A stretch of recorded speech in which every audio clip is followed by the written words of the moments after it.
No one expected this. The headlines arrived like a rupture.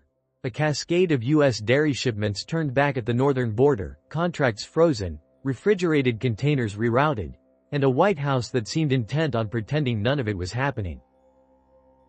In the space of days, a trade routine that fed supermarkets, cafeterias, and restaurant supply chains on both sides of the 49th parallel gave way to a new reality. One in which Canada, backed by rules it had signaled for decades, enforced tariff barriers so steep they transformed American cheese and milk into commercial dead weight. The number that stunned producers wasn't only the tonnage refused or the value of inventory stranded, it was the rate. Above quota duties near 300% instantly erased margins, erased negotiations, erased any path through customs. Product that left for export returned home as liability. In Wisconsin and California, stainless steel tanks that usually empty into tanker trucks began emptying into drains. In national chains, discount tags appeared by the thousands. What looked like a bargain to shoppers was, to the people upstream, a liquidation. To understand how a single policy lever could hit so hard, you had to go back half a century. Since the late 1960s, Canada has governed dairy with supply management, an architecture of production quotas, controlled imports, and administered farm gate prices designed to match domestic supply with domestic demand. It is not fast. It is not cheap. But it is predictable. And it comes with a stated doctrine: when import thresholds are exceeded, safeguard tariffs rise automatically to protect the system. When the United States-Mexico-Canada agreement reset market access, the carve-out for American dairy was narrow, just a few percentage points of Canada's consumption, allocated through tariff rate quotas. For years, the line held. Then U.S. exporters pushed volume. The line moved, and the door closed. The July cutoff did not announce itself with speeches. It unfolded through terminal screens and customs messages, entries flagged, containers held, carriers advised to return to origin. Cheese, butterfat, milk powders, specialty products. What had left U.S. cold storage at one price came back worth a fraction of it, if anything at all. Processors scrambled to relabel, reroute, or freeze lots to extend shelf life. Retailers, suddenly long inventory, fought each other down the price ladder. Consumers saw shock sale tags and filled carts. They could not see the ledger costs piling up behind the scenes. Demurrage fees, warehouse overflows, write-downs on perishable goods that had already burned their profit the moment a 300% surcharge appeared on a line item. South of the rejection notices, the political noise rose. Accusations flew about unfair Canadian barriers, about allies turned adversaries, about a neighbor weaponizing dairy. But in Ottawa there was little theatrics. The policy was not improvised retaliation. It was the execution of rules Canada had published for decades: reach the ceiling, trigger the wall.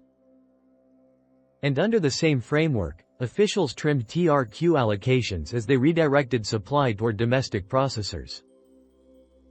To Canada's policymakers, this was not a price war. It was the defense of a system whose legitimacy rests on farmers being able to plan a season without betting the farm. For U.S. producers, the impact was immediate and uneven. The largest players had contracts to shift, lawyers to negotiate, and balance sheets big enough to eat losses. Small and mid-size farms had none of that. A 15-year export relationship can end with a 2-minute phone call. Milk does not wait for a replacement buyer. The tank fills. The hauler arrives. Or it doesn't. What happens next feels like failure even when the math explains it. The valves open and thousands of gallons become wastewater because the market they were meant for no longer exists at a viable price. What shoppers rarely see is how quickly those minutes downstream convert into structural damage upstream. Dumped milk depresses local prices. Depressed prices trigger covenant stress with lenders. Stress tightens credit. Tight credit delays feed purchases, equipment repairs, and payrolls. And when a cooperative buckles, the circle widens, trucks without routes, plants without input, communities without the single shift that kept a diner, a school fundraiser, a little league team alive. In a state that once called itself the dairy capital, each foreclosure reads as a line in a longer obituary. Side by side with economics runs a second, quieter axis: trust. Canadian labels carry a narrative enforced by inspectors and contracts: no RBST growth hormone, mandatory residue testing for antibiotics in every batch, farm of origin traceability that lets buyers scan a code and see where a liter began. The U.S. industry has its own safety protocols and proud producers who meet gold standards daily. But in export markets, especially after a high-profile dispute, perception is not a footnote. It is the freight. When a shipment is refused on a technical or quota basis, the headline rarely separates rule from risk. The impression that forms is simple and durable. One source is vetted at every step. The other is fighting its own regulators and neighbors at the border. That perception gap is amplified inside stores. A wedge discounted 40% does not announce why it is cheap. It does not warn that it sat for weeks in a container awaiting a decision. It does not say that the sale is a liquidation event rather than a seasonal promotion. It moves units and buys time. It does not repair a trade lane. For families stretching budgets, the ethics of a supply chain may fall far below the price at the register. For an industry that needs to export to survive, ethics are no longer an optional feature. They are the ticket. As the inventory shock rolled through distribution, national boards and trade groups compiled losses. The figure that began circulating, billions in erosion across dairy since the latest tariff volleys, was not a rhetorical flourish.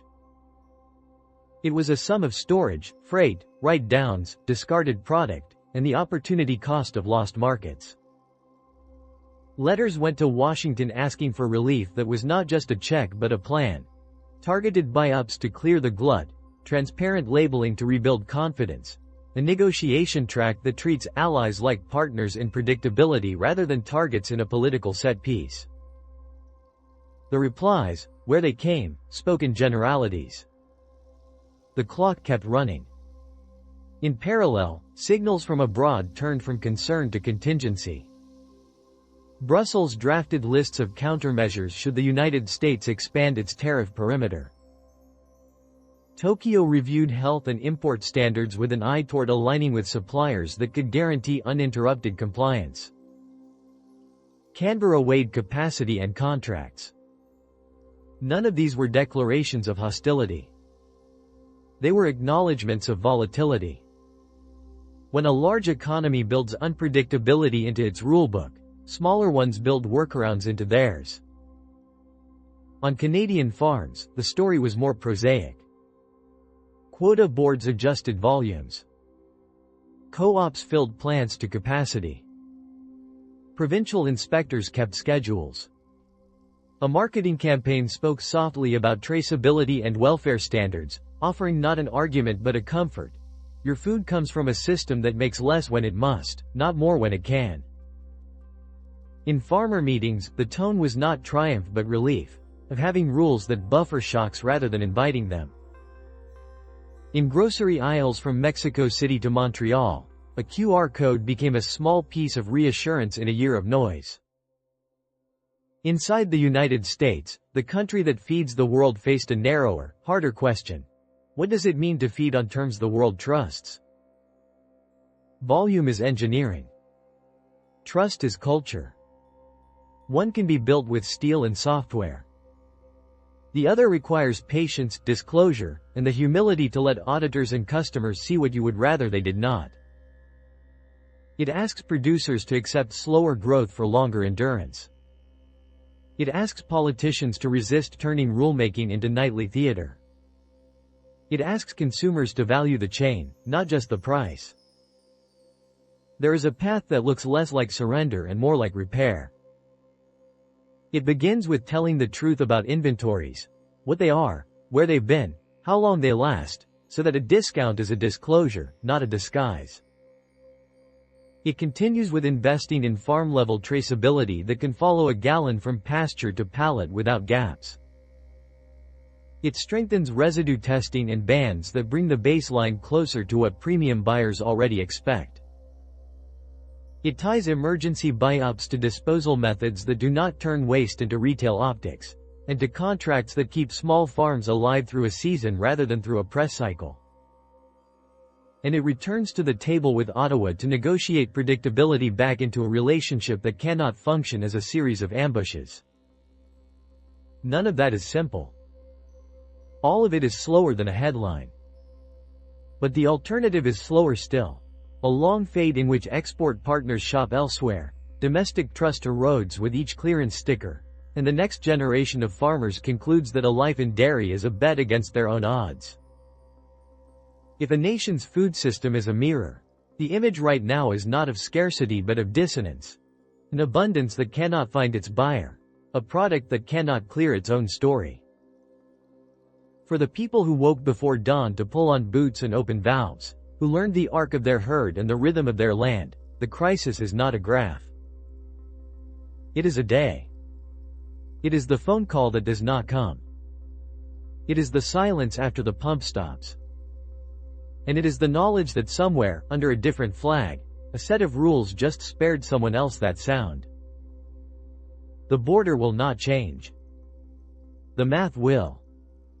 Either by negotiation, by reform, or by attrition, the trade that defined a continent's breakfast table will be priced in more than quotas and duties. It will be priced in trust. The shipments turned away were a symptom. The refusal to adjust would be the disease. No one expected this. But expecting is not the work ahead. Rebuilding is. And this is only the beginning.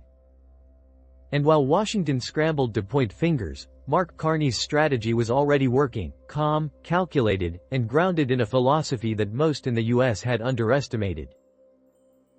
His emphasis wasn't on retaliation. It was on resilience. While American officials were still reacting to a shifting battlefield, Carney and his team had already moved to fortify Canada's supply chains and position the country as a trusted partner for global buyers seeking stability. Instead of rushing into headlines, they quietly rewrote them, one cold storage contract at a time. The result was undeniable. With the U.S. losing control over its own outbound shipments, international partners who had once defaulted to American suppliers began rerouting their orders. European retailers signed exclusive agreements with Canadian cooperatives. Middle Eastern distributors replaced U.S. cream products with Canadian equivalents, citing not just price or quality, but reliability. In Asia, where food security is a national priority, regulators applauded Canada's adherence to quotas and safety thresholds, even as American firms scrambled to explain customs seizures and labeling inconsistencies. And yet, inside the United States, the fracture deepened. State-level farm boards issued emergency guidance. Milk dumping surged in regions where plants reached capacity. Families that had managed their herds for generations found themselves with no path forward except shutdown. And for every closure, a ripple effect spread, equipment leasing companies went unpaid, feed suppliers lost volume, and local diners lost their morning deliveries. This wasn't just a market correction. It was a collapse of trust. And once that trust erodes, between producers and buyers, between regulators and exporters, between consumers and what's on their shelf, recovery becomes more than just a logistical effort. It becomes cultural. Even as Washington pledged new rounds of subsidies to contain the damage, voices from inside the dairy sector warned, money alone won't fix this. What's broken isn't only profit. It's credibility. Meanwhile, Carney's approach made headlines not for being dramatic, but for being dependable. He didn't need a press conference. He needed results. And those results began to speak, higher Canadian export margins, an influx of foreign interest in joint production ventures, and a global narrative that started to shift from America the agricultural powerhouse to Canada the trusted partner, U.S. Producers, once backed by the weight of legacy dominance, found themselves competing not on scale, but on values. And in a volatile global market, values move faster than volume. Every rejected shipment reinforced that point. Every container rerouted back to port served as a reminder. This wasn't about politics anymore. It was about predictability. Countries began to take note. The old assumption that American supply would always be there, always underpriced, always just a phone call away, that assumption was dying. And this, too, was only the beginning. As the days passed, the cracks in the system widened. What began as isolated disruptions in the dairy trade ballooned into a national reckoning with America's agricultural dependencies. Trucking firms reported a 20% drop in demand for refrigerated transport out of the Midwest. Cold storage facilities, once bursting with inventory bound for international shelves, now sat in eerie silence, packed with product no one wanted. Meanwhile, insurance companies began revising coverage terms for exporters. If your destination was overseas, and your name wasn't Canada, the risk premiums climbed. And still, the administration in Washington struggled to maintain its narrative. Press briefings insisted it was temporary. That buyers would return. That this was all part of a master negotiation strategy to force better trade terms. But outside the Beltway, those reassurances rang hollow. Dairy farmers weren't debating policy. They were draining tanks, firing workers, declaring bankruptcy. In towns like Janesville, Wisconsin or Tulare, California, long considered the heartbeats of American milk production, headlines shifted from economic optimism to survival strategies. Local mayors pleaded with state legislatures for emergency aid. Farm supply stores offered buyback programs for unused inventory. Community food banks became overflow stations for dumped milk, now repurposed for emergency assistance. All while Canada expanded. With each passing month, Carney's team secured new partners in Southeast Asia and Europe. New logistics corridors, reinforced by multimodal shipping agreements, made Canadian exports faster and more cost-efficient than ever before. Investment surged into rural Ontario and Quebec as producers scaled up to meet growing international demand. This wasn't a recovery. This was a redefinition. America, once the uncontested titan of agricultural exports, now looked increasingly stranded. It wasn't just dairy. Soybean traders were beginning to report cold feet among global buyers. Chicken and pork processors noticed delays in export clearance. And the unthinkable happened. Longtime allies began drafting trade frameworks that excluded the United States altogether. And through it all, Mark Carney remained quiet. He didn't gloat. He didn't mock. He simply delivered. The world noticed. He had turned Canada into an agricultural power player, not through subsidies or slogans, but through competence. While American officials doubled down on blame, Canada doubled down on logistics. While the U.S. retaliated with words, Canada responded with systems. By the end of the quarter, global dairy indexes showed a telling trend. Canada's market share had grown by double digits. America's had contracted. And beneath the surface, a deeper shift was underway, a slow migration of trust, of preference, of alignment. Because when a $3 billion shipment gets turned away, it's not just a trade story. It's a signal. A warning. And for those paying attention, it was clear. This wasn't a glitch in the system. This was the new system. And this is only the beginning.